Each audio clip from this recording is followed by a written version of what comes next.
The Mazumas are furious over our attack. They were not paid for the Tancred shipment and they've lost a fortune. The Tancreds have sworn revenge for the loss. Recon ships were just in the region to patrol the debris field where the transport ships were attacked, and they made a surprising discovery. You are all accomplished pilots, but let's have a little refresher course. What makes hyperjumping possible, Pilot Samso? The singularity field generator on our ship, sir. Right. Lesson 1 on your first day at the Academy. Now, what rare element is essential in powering the singularity field generator? Anyone? Coronine, Officer Fulcher. Very good, Wing Leader. The recon ships picked up strong traces of coronine. Intelligence sources believe the Mazumas have an orbiting refinery that processes coronine in the region. If we can discover the location of the refinery and destroy it, every alien race in the Ascalon Rift would feel the effects. I'm sure the Mazumas have cornered the market on coronine like they have everything else here.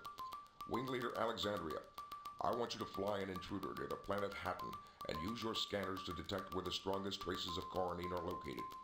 If we're lucky, we'll find the refinery. Be careful you're not detected. Your ship isn't armed for combat. If you find the refinery, we'll send a strike force to destroy it after you've returned. Yes, sir. Exclamation, everybody, and welcome back to Star Crusader.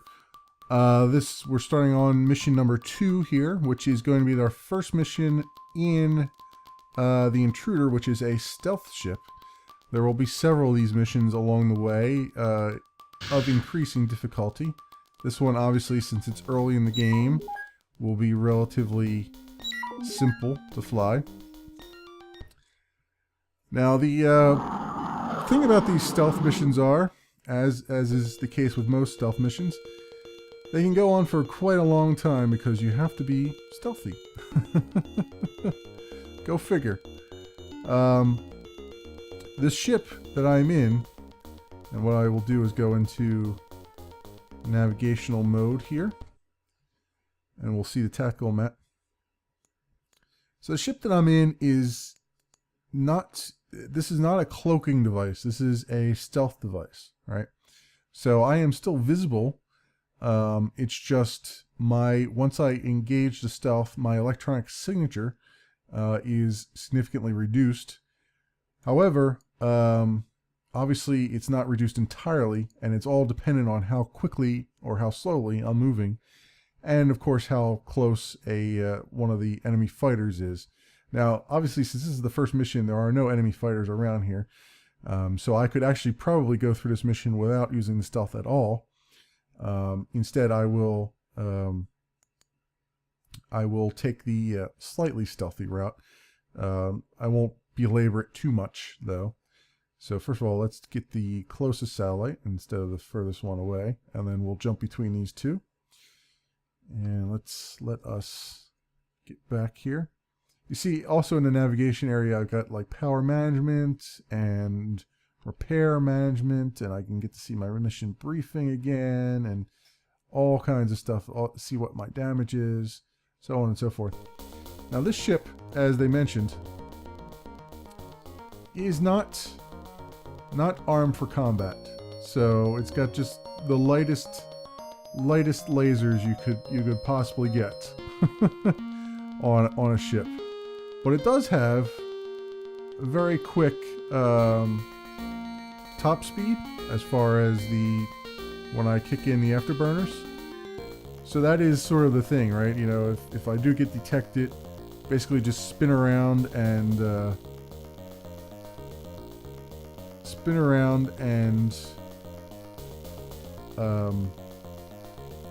get out of the area as quickly as possible. Now, I thought B engaged the stealth, but apparently not. Let me look it up for a second here. Fire, toggle, previous, blah blah blah, blah blah blah. This is the only problem, is that they don't actually have a tutorial in-game. It's all just look up stuff. Get to enjoy some of the music. Sheet scan. I need stealth battery is B, which is what I was using. C. Sorry about that. C is the stealth generator. There we go. And you see the battery icon on the right-hand side there. The green bar indicates whether or not I'm being detected. Well, indicates my signature, I should say, is the green bar. And beyond that, if there was an enemy ship or some other kind of detection going on, you'll see a yellow bar encroach from the top there. All right, I'm close enough to scan. Let's do the scan. A yellow bar would encroach from the top, and then if those two bars meet, they will turn red, and then that means that I am most definitely detected on their sensors. That does not mean that I can't be detected visually. So if I am too close to something, even if those two bars do not meet, I can still be detected, in which case I need to get the heck out of Dodge and get back under cloak. Or under stealth, I mean. And of course you see the battery. The stealth battery is discharging because I'm using it right now. So that's another thing you have to keep an eye on, because if that completely discharges, you have to wait for it to recharge. And for that entire time that's recharging, your stealth is deactivated, so you are quite visible on everybody's sensors. Alright, so I don't need to actually toggle it right now because I've got, again, this is the first stealth mission, so it is quite easy to just get through here without being detected.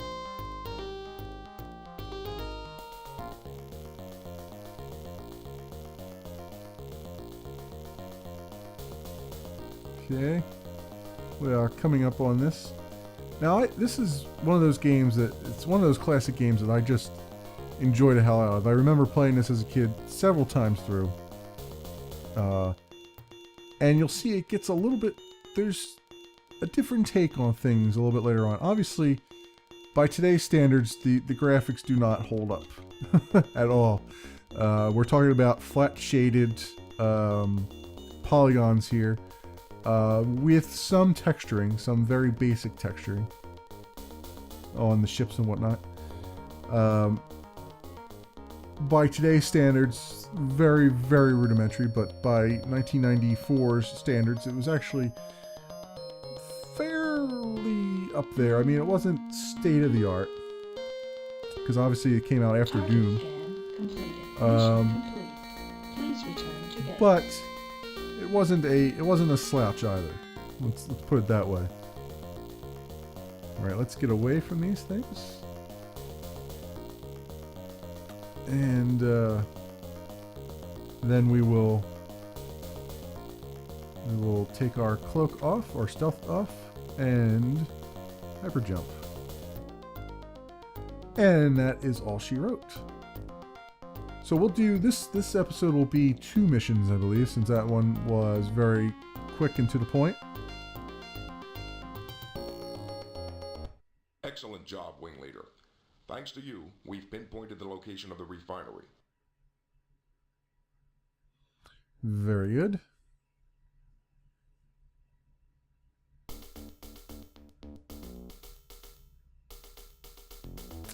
Oh yeah, that's right. I forgot that there were awards in the game. I was wondering what cutscene was going to start here.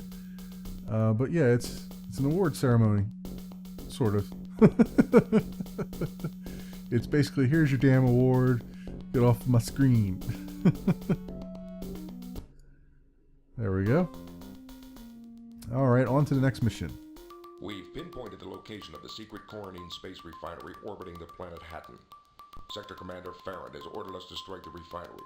I repeat, our objective is to destroy the refinery. Wing Leader Alexandria, you will pilot the Scorpion and defend the Liberator that Pilot Lawton will be flying. Your objective is to destroy any and all patrol ships so that Pilot Lawton will have a clear shot at striking the refinery. Any questions? Do we have any idea how many patrol ships will be in the region? We feel confident that our presence in the region was not detected. At most, you should encounter no more than 6 patrol ships. 2 against 6? I don't like those odds. Come on, Marsh. We've both faced situations where we've been outnumbered by far more enemies. We have no choice. We can't send a full squadron that far into enemy territory. Yes, sir. You are dismissed. Don't try to make me look like a coward again, Roman. I'm only raising practical questions. That's not what I tried to do, Marsh. We can't be at odds before a mission like this. I apologize if I offended you. Don't do it again, wing leader. Sir. What's that supposed to mean? Forget it. Let's go. Yeah, in case you haven't realized, that guy is kind of a dick. But honestly, that is probably the only time that we have a major run-in with Lawton. He is actually a rather competent pilot, at least as far as this game is concerned. Very good.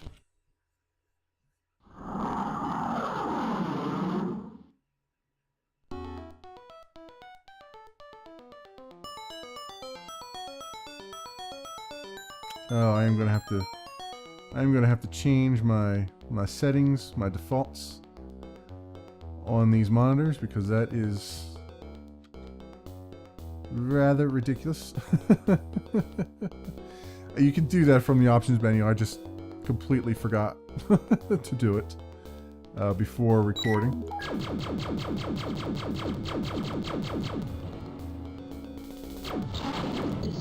There we go.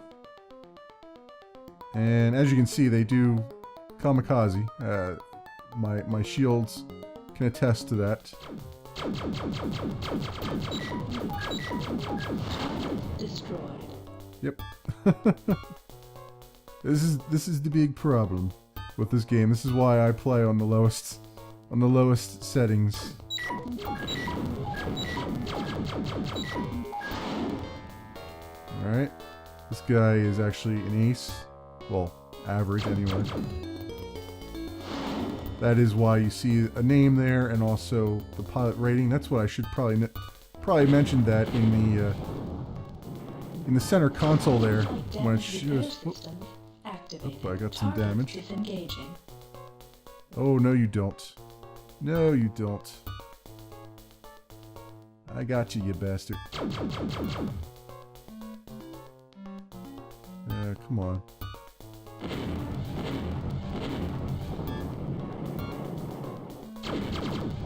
Oh, that's right. You can't. Once they disengage, you can't. They become invulnerable. I forgot about that. Oh well.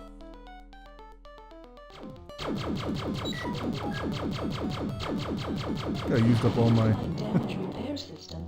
Did I use up all my? Yep. Yep, I certainly did. Used up all my missiles. That's okay. The only thing that's left is this satellite. Also, one of the cool things here, obviously on the right hand side is my damage report and what is getting repaired. And as I showed you in the last mission, you can change your order of repair of stuff and whatnot. But one of the things that I really like, one of the mechanics about this game that I really like, and I've never seen any other game do it. You probably noticed in that last battle there that the computer will call out targets for you. So in other words,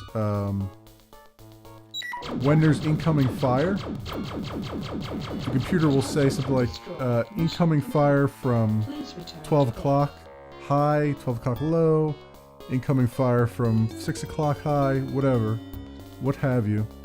That is so awesome. That is such a great feature. I wish other space combat games would have that, because it's really necessary, you know, to have that awareness. You and Pilot Lawton did an excellent job, Roman. The Mazumas are stunned by the fact that we hindered their ability to produce coronine.